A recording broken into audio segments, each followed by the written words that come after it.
Hi hello నమస్తే welcome back to our channel. అందరు బాగున్నారా? నేను బాగున్నానండి. మీరు కూడా చాలా బాగున్నారు అనుకుంటున్నాను. చాలా రోజుల తర్వాత వీడియో అనేది పోస్ట్ చేస్తున్నాను. ఐ హోప్ అందరికీ నచ్చుతుంది.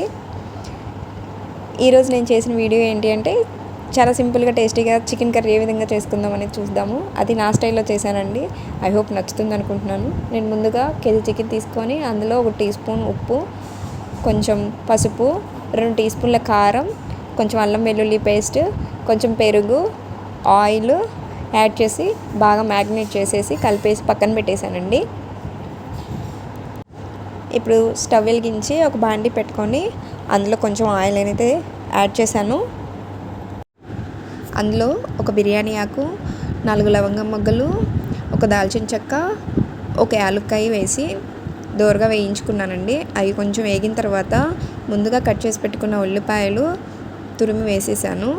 అదేవిధంగా పచ్చిమిర్చి వేయించాను. దాంట్లోకి కొంచెం అల్లం వెల్లుల్లి పేస్ట్ యాడ్ చేశాను. నా దగ్గర హోమ్ మేడ్ లేకపోయేసరికి నేను బయట ప్యాకెట్లోది వేసాను. మీ దగ్గర హోమ్ మేడ్ ఉంటే అది వేసుకోండి, టేస్ట్ బాగుంటుంది.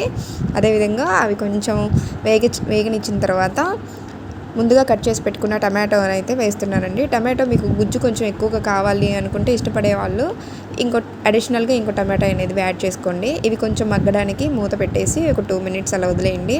టమాటో అనేది బాగా మగ్గుతుంది. ఆ విధంగా మూత తీసిన తర్వాత కొంచెం టమాటా అనేది కొంచెం లైట్గా స్మాష్ చేసుకుంటున్నట్టు ఉండండి. కొంచెం ఈజీగా స్మూత్గా బాగుంటుంది. తర్వాత అందులోకి నేను ముందుగా మ్యాగ్నేట్ చేసి పెట్టుకున్న చికెన్ అనేది యాడ్ చేసేసి కలిదిప్పేసి దాని మీద మళ్ళీ కొంచెం మగ్గడానికని మూత అయితే పెట్టేశాను. మూత పెట్టేస్తే కొంచెం నీళ్ళన్నీ బాగా పైకి వచ్చేస్తాయండి. నీళ్ళు పోస్తే ముక్క అనేది తొందరగా ఉడకదు. ఈ విధంగా మగ్గనిస్తే ఆ వాటర్కే చికెన్ బాగా మగ్గుతుంది. చూడండి, ఈ విధంగా వాటర్ అనేది మొత్తం పైకి వచ్చేసాయి. అబ్జర్వ్ చేసుకున్న తర్వాత ఇప్పుడు మనకి కావాలి అంటే కొంచెం నీళ్ళు అనేది యాడ్ చేసుకోండి. ఎక్కువ నీళ్ళు పోయకండి, కొంచెం నీళ్ళు తక్కువగా ఉంటేనే టేస్టీగా ఉంటుంది.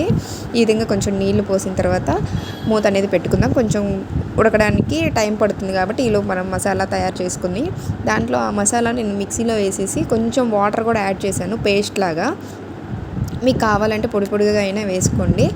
కొంచెం వాటర్ అనేది యాడ్ చేసుకుంటే ఈజీగా కూరలో కలిసిపోతుంది. ఆ విధంగా నేను వేసిన తర్వాత చివరిలో నేను కొంచెం కొత్తిమీర, కసూరి మేతి యాడ్ చేశాను.